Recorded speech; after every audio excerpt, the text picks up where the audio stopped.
Assalamualaikum warahmatullahi wabarakatuh. Apa kabar hari ini? Semoga kita semua dalam keadaan sehat walafiat, tetap semangat untuk kita terus belajar menambah ilmu kita sebagai bekal di masa depan. Pada video kali ini saya ingin berbagi, ingin sama-sama mengkaji tentang kebijakan moneter. Materi ini terkait dengan materi bab 5 HD 3.5 mata pelajaran ekonomi kelas 11 SMA atau MA ya, semester 1 atau bab terakhir di semester 1. Ada dua hal di semester 1 bab 5 ini. Pertama adalah tentang kebijakan moneter, yang kedua kebijakan fiskal. Pada video kali ini saya akan berbagi tentang kebijakan moneter. Nanti kebijakan fiskal akan dibuat dalam video tersendiri. Nah, ini kompetensi dasar yang akan kita capai pada materi kali ini, yaitu kompetensi dasar 3.5 menganalisis kebijakan moneter dan kebijakan fiskal, dan kompetensi dasar keterampilannya menyajikan hasil analisis kebijakan moneter dan kebijakan fiskal. Itu KD-nya.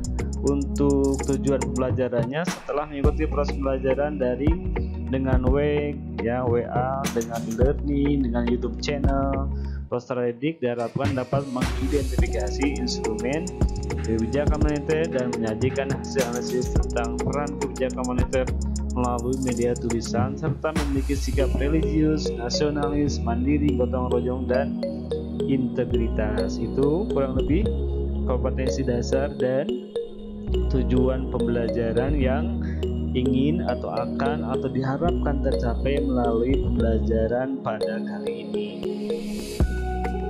Nah, untuk mengawalinya kita awali dengan pertanyaan ini. Coba kita renungkan, coba kita analisis, coba kita ingat-ingat fenomena yang ada di sekitar kita. Pertama, jalan rusak, kemiskinan tinggi, UKM kekurangan modal. Mengapa kondisi tersebut tidak diatasi dengan mencetak uang? Mengapa? Coba kita renungkan. Nah, jalan rusak, kemiskinan tinggi, UKM kekurangan. UKM itu usaha kecil menengah ya, atau usaha kecil mikro, kekurangan modal. Mengapa tidak diatasi dengan mencetak uang? Nah, ada UKM, ada UMKM. Kalau UMKM usaha mikro kecil menengah, kalau UKM usaha kecil menengah. Nah, mengapa tidak diatasi dengan mencetak uang? Apa jawabannya?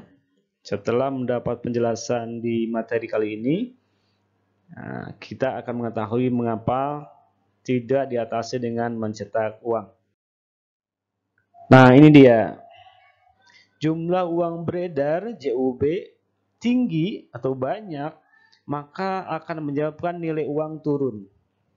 Jadi, kalau jumlah uang beredar itu banyak, misalkan pemerintah mencetak uang melalui Bank Indonesia mencetak uang, maka nilai uangnya akan turun. Ya, kalau jumlah sesuatu itu banyak, pasti nilainya akan turun. Jumlah uang beredar tinggi, nilainya akan turun. Dalam kondisi bersamaan, harga barang mengalami kenaikan. Ya, harga barang mengalami kenaikan. Ini harga barang naik. Kalau jumlah uang beredar tinggi, kemudian nilai uang turun, dan dalam waktu bersamaan harga barang naik, maka kondisi tersebut disebut dengan inflasi. Jadi, kalau kita kembali ke slide sebelumnya, kenapa jalan rusak, kemudian UKM kekurangan modal, ya, tidak diatasi dengan mencetak uang? Karena kalau diatasi dengan mencetak uang, akan menyebabkan inflasi. Itu sebagai analisis awal mengapa pertanyaan tadi itu tidak diatasi dengan mencetak uang. Nah, berikutnya, ingat di bab 4 kita sudah bahas tentang inflasi. Kenaikan harga menjadi gejala adanya inflasi. Inflasi itu ciri utamanya ada 3. Pertama adalah naiknya harga. Yang kedua, berlaku umum naik harganya. Yang ketiga, terus menerus. Nah, ini ciri inflasi. Jumlah uang yang beredar banyak menyebabkan nilainya turun, pada saat bersamaan menyebabkan terjadinya inflasi. Ya, inflasi cirinya tiga hal ini. Ini mengingatkan di bab 4 kita sudah belajar tentang inflasi dan hari ini belajar kebijakan moneter sebagai bagian dari upaya mengendalikan inflasi. Nah, ini dia. Bagaimana cara mengendalikan jumlah uang beredar agar tidak terjadi inflasi? Kita ingat di bab 4, siapa yang diberi tugas untuk mengendalikan inflasi? Berdasarkan undang-undang, yang diberi tugas untuk mengendalikan inflasi adalah Bank Sentral. Di Indonesia, Bank Sentral itu namanya Bank Indonesia. Nah, ini ingat di kelas 10 ada tujuan utama Bank Indonesia, mencapai dan memelihara kestabilan nilai rupiah. Ya, Undang-Undang Nomor 23 Tahun 99 sampai terakhir ini revisinya terakhir Undang-Undang Nomor 6 Tahun 2009 tentang perubahan kedua atas Undang-Undang Nomor 23 Tahun 99 tentang Bank Indonesia. Di situ dijelaskan bahwa tujuan utama Bank Indonesia itu ini mencapai dan memelihara kestabilan nilai rupiah. Stabil nilai uang atau nilai rupiah bisa secara domestik, bisa secara internasional atau luar negeri. Secara domestik, nilai uang bisa dibandingkan dengan harga barang, Berarti indikatornya adalah inflasi. Inflasi kan mencerminkan nilai uang terhadap barang. Dan stabilitas nilai uang di luar negeri bisa dilihat dengan membandingkan nilai uang eksternal atau nilai uang dalam negeri terhadap nilai mata uang asing. Dengan kata lain, itu namanya kurs. Dari penjelasan ini kita lihat, kita bisa menarik kesimpulan bahwa inflasi itu bagian dari tugas Bank Indonesia. Mengendalikan inflasi bagian dari tugas Bank Indonesia. Nah, ini ingat juga nih, ini ada di materi umumnya ada di kelas 10 ya. Ada di kelas 10 kita sudah belajar tentang bank sentral, sistem pembayaran dan alat pembayaran. Berdasarkan materi itu, ini direview kembali bahwa Bank Indonesia itu tujuannya tadi sudah dijelaskan, kestabilan nilai rupiah dengan palas, dengan kurs dan inflasi sebagai indikatornya. Tugasnya ada 3. Pertama adalah stabilitas sistem keuangan atau makroprudensial. Dulu tugas pertama itu adalah mengatur dan mengawasi perbankan. Setelah ada undang-undang nomor berapa? Ya, nomor 21 tahun 2011 tentang OJK, maka tugas Bank Indonesia sejak 2012 itu dalam hal mengatur dan mengawasi perbankan beralih ke OJK. Mengatur dan mengawasi perbankan itu bagian dari mikroprudensial yang sudah diserahkan ke OJK. BI itu mengawal atau menjalankan tugas terkait dengan makroprudensial. Yang kedua, tugas BI itu membuat dan melaksanakan kebijakan moneter yang terkait dengan video kali ini, ya, kebijakan moneter. Yang ketiga, menjaga stabilitas sistem dan alat pembayaran, ya, melaksanakan sistem dan alat pembayaran. Poin dari slide ini saya ingin menyampaikan bahwa kebijakan moneter ini adalah bagian dari 3 tugas utama Bank Indonesia. Ini dia, ya. Bagaimana cara mengendalikan jumlah uang yang beredar agar tidak terjadi inflasi? Setidaknya ada 2 kebijakan. Yang pertama adalah kebijakan moneter yang dibuat dan dilaksanakan Bank Indonesia, sebagaimana tadi jelaskan. Yang kedua, kebijakan fiskal dilaksanakan oleh pemerintah. Nanti tentang kebijakan fiskal akan ada video tersendiri untuk menjelaskannya. Hari ini, video kali ini kita fokus ke kebijakan moneter sebagai salah satu kebijakan Bank Indonesia untuk mengendalikan jumlah uang beredar agar tidak terjadi inflasi. Nah, ini dia. Untuk memastikan bahwa kebijakan moneter itu adalah bagian dari tugas Bank Indonesia, kita bisa mengklik www.bi.go.id. Nah, di website tersebut ada menu di situ moneter. Kita lihat ke bawahnya tinjauan kebijakan moneter. Nah, di website BI ini update lengkap, komprehensif. Kita bisa melihat apa saja kebijakan yang dibuat oleh Bank Indonesia dalam melaksanakan tugasnya di bidang moneter. Dari website ini, pesan utamanya adalah bahwa Bank Indonesia memang ditugaskan oleh undang-undang untuk membuat dan melaksanakan kebijakan moneter. Nah, pertanyaannya adalah apa itu kebijakan moneter? Nah, dari berbagai referensi kita dapat menyimpulkan kebijakan moneter itu adalah kebijakan bank sentral dalam rangka pengendalian besaran-besaran moneter. Besaran-besaran moneter itu bisa uang beredar, ya, uang prime, kredit, suku bunga. Ini sudah dibahas dari kelas 10 nih, yang namanya besaran moneter ini untuk mencapai tujuan ekonomi tertentu yang ditetapkan.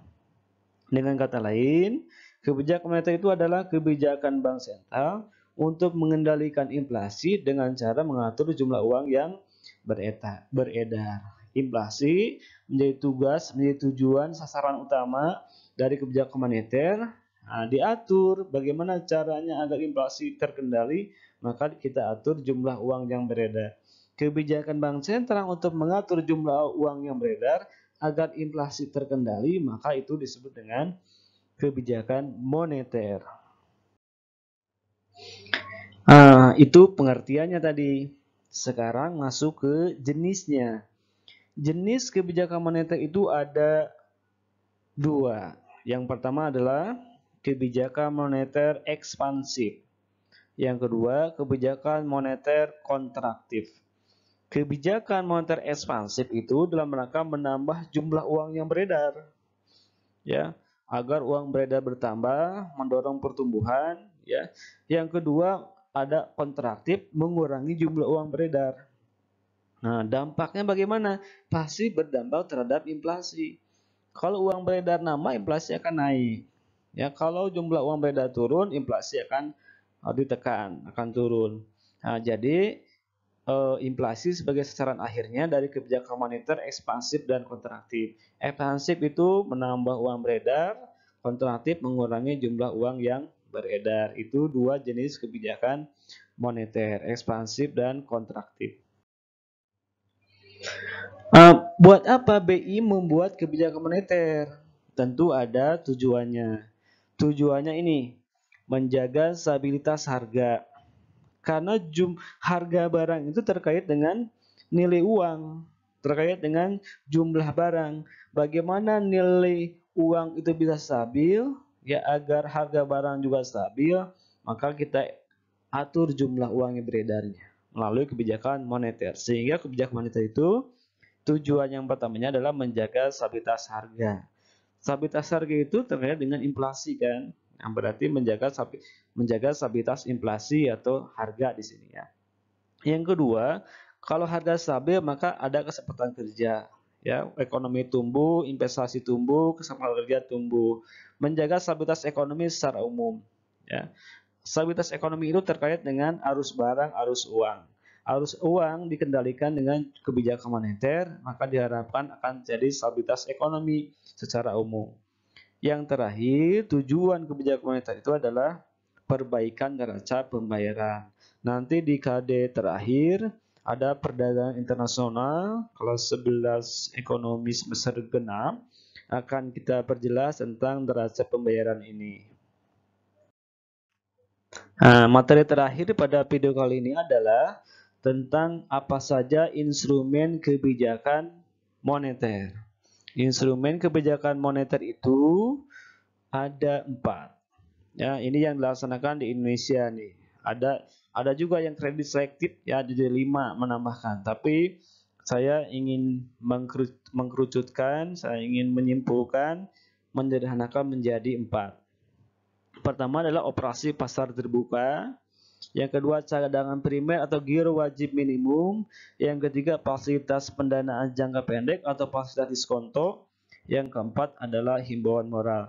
Kalau kita membuka website Bank Indonesia yang tadi saya sudah sampaikan, www.bi.go.id, di situ jelaskan bahwa giro wajib minimum dan fasilitas diskonto termasuk standing facility. Jadi kalau di website Bank Indonesia ada dua instrumen besar kebijakan moneter itu. Yang pertama adalah operasi pasar terbuka, yang kedua standing facility. Nah, standing facility itu adalah fasilitas pembiayaan atau pendanaannya. Kalau itu dana dari bank yang disimpan di BI, namanya deposit facility, yang kita kenal dengan giro wajib minimum. Jadi kalau giro wajib minimum, uang bank yang disimpan di BI dalam bentuk giro. Makanya deposit facility ini. Kalau fasilitas diskonto itu uang dari Bank Indonesia atau Bank Sentral yang disalurkan ke bank umum. Makanya disebut dengan lending facility. Ya, kalau ini inisiatifnya dari perbankan nyimpen. Inisiatif dari BI ya, karena ditentukan oleh BI berapa persennya. Kalau ini inisiatifnya dari perbankan mengajukan berapa fasilitas yang akan diajukan ke BI. Jadi bank itu selain mendapat pendanaan dari DPK, dana pihak ketiga dari masyarakat, dia juga dapat mendapatkan fasilitas pendanaan dari Bank Indonesia yang kita kenal dengan fasilitas diskonto atau lending facility.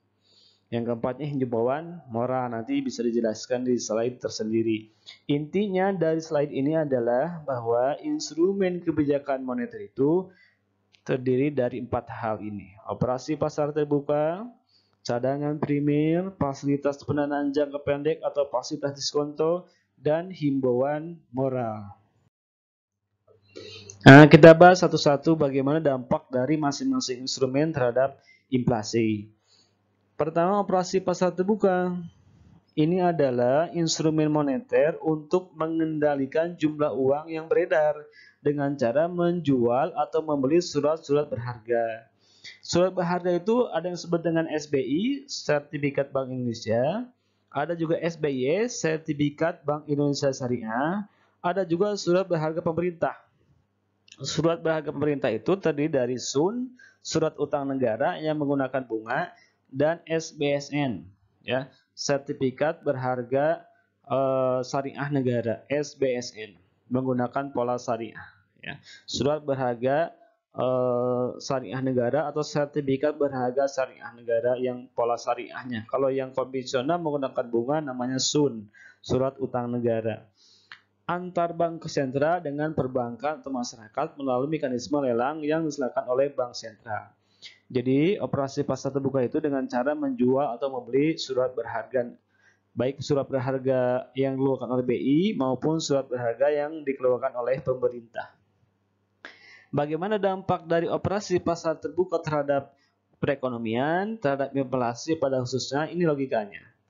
Kalau bank sentral menjual surat berharga, maka itu menunjukkan bahwa bank sentral ingin mengurangi jumlah uang yang beredar. Jadi kalau bank sentral menjual sertifikat, berarti masyarakat dalam hal ini perbankan membeli sertifikat dan menyerahkan uang yang beredar yang ada di bank itu kepada bank sentral.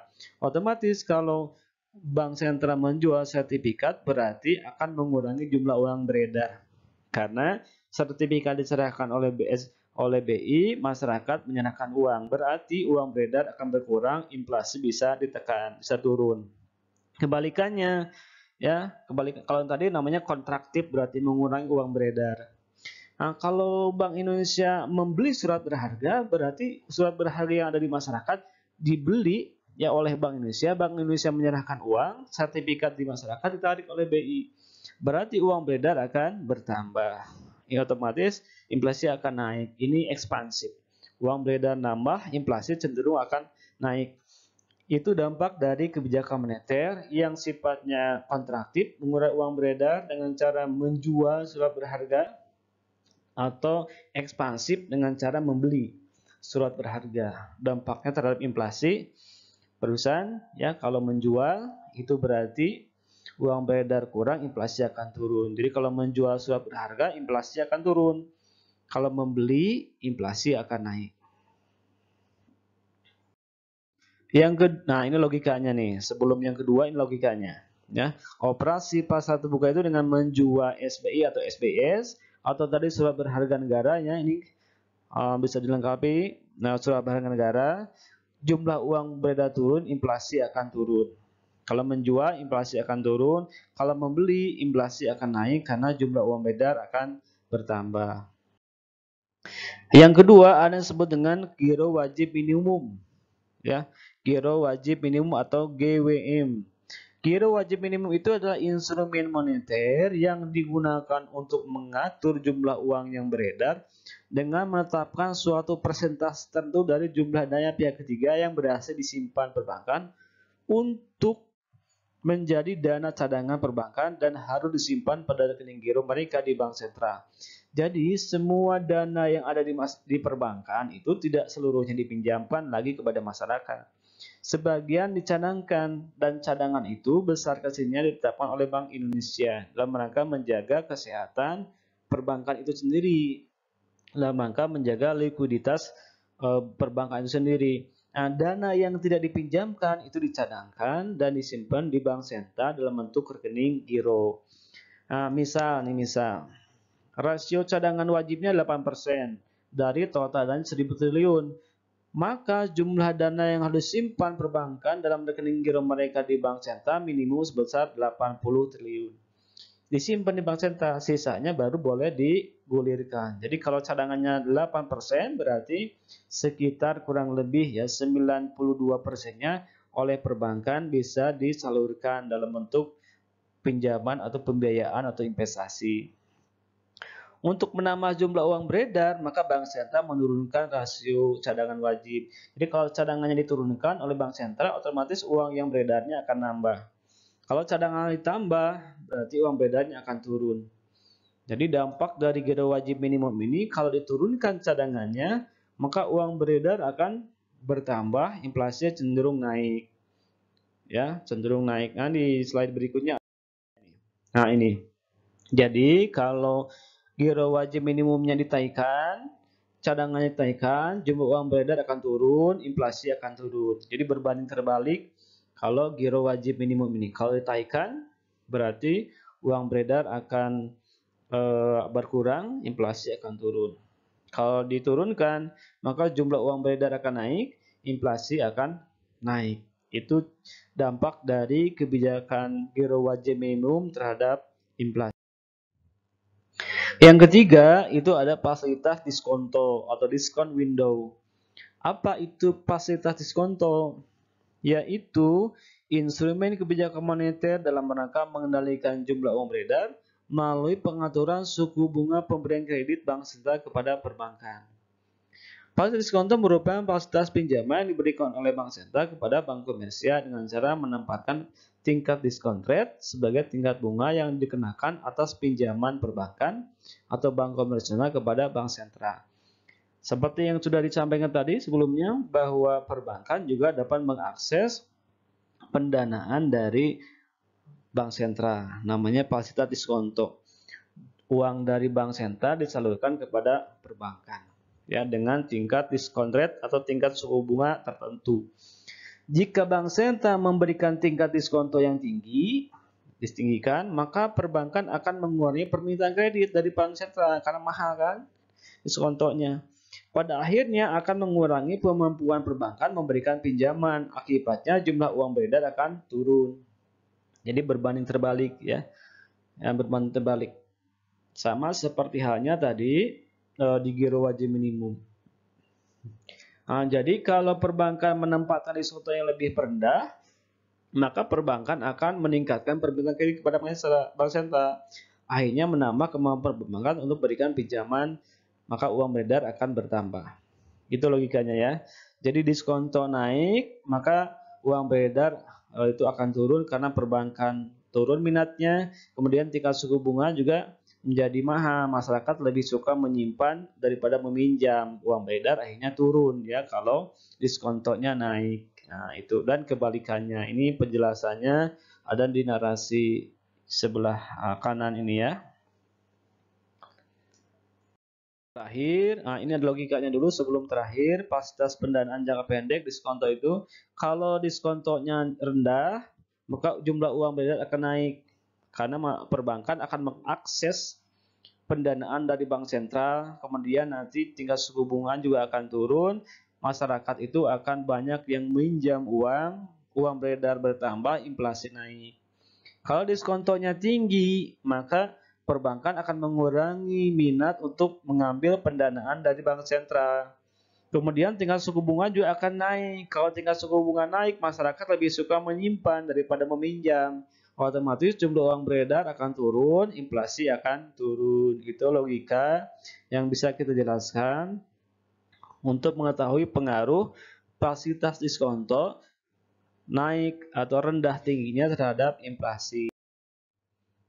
Nah, ini instrumen yang terakhir adalah himbauan moral. Himbauan moral atau moral suasion adalah himbauan bank sentral kepada pelaku ekonomi, khususnya perbankan, agar mengarahkan aktivitas bisnisnya sejalan dengan target-target ekonomi makro yang telah ditetapkan oleh bank sentral. Jadi himbauan ya, bank sentral dan pemerintah. Jadi himbauan. Contoh, bank sentral menghimbau perbankan untuk berhati-hati dalam melakukan ekspansi kreditnya agar tidak melebihi persentase tertentu. Sebab apabila perbankan terlalu ekspansif dalam memberikan kredit, maka proses penciptaan uang akan semakin cepat dan akibatnya akan semakin cepat menambah jumlah uang beredar. Jumlah uang beredar yang tumbuh lebih besar daripada pertumbuhan jumlah arus barangnya, ya barang dan jasanya, penciptaan barang jasanya, maka akan menyebabkan inflasi ya, tekanan inflasi meningkat. Nah, ini himbauan biasanya berupa himbauan ada edaran Bank Indonesia, SEBI, surat edaran Bank Indonesia, ya. Ada juga peraturan Bank Indonesia. Jadi himbauan ini dikeluarkan oleh Dewan Gubernur BI kepada masyarakat, kepada pelaku ekonomi, khususnya kepada perbankan. Nah, itu materinya pada video kali ini. Maka kita review nih. Pertama, apa itu kebijakan moneter? Kebijakan bank sentral untuk mengendalikan inflasi dengan cara mengatur jumlah uang yang beredar. Siapa yang membuat dan melaksanakan kebijakan moneter? Bank Indonesia atau Bank Sentral Republik Indonesia kalau di Indonesia. Apa saja jenis kebijakan moneter? Nah, ada dua. Ada kebijakan moneter ekspansif, ada kebijakan moneter kontraktif. Yang berikutnya, apa tujuan dilaksanakannya kebijakan moneter? Salah satunya adalah mengendalikan inflasi. Apa saja instrumen kebijakan moneter? Ada 4 ya. Ada operasi pasar terbuka, ada giro wajib minimum, ada fasilitas diskonto, dan himbauan. Nah, itu saja yang bisa disampaikan. Terakhir, sebelum ditutup, ingat pesan ibu. 1. Memakai masker.